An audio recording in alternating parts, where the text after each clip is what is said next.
How to fix Instagram story waiting for connection or unable to post story. Now, if you're having that kind of issue and then it says waiting for connection, what you want to do is you first of all want to check if your connection is working just fine, right? So if it says waiting for connection, in most of the cases it's just that your internet is not working correctly. So if you're using Wi-Fi, you can try to switch to cellular data or vice versa. Now come to your profile tab, tap on the three lines icon, and make sure if you've enabled data saver that you turn off data saver. So you can scroll down to data usage, you can turn off data saver, and you can also turn off upload at highest quality.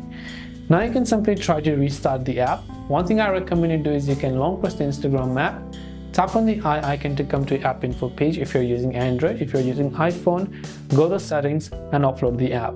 Now go to storage and clear the cache files.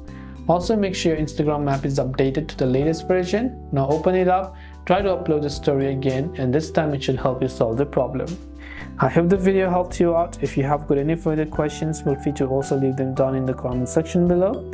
As always, thanks for watching till the very end of this tutorial, and see you soon in the next video.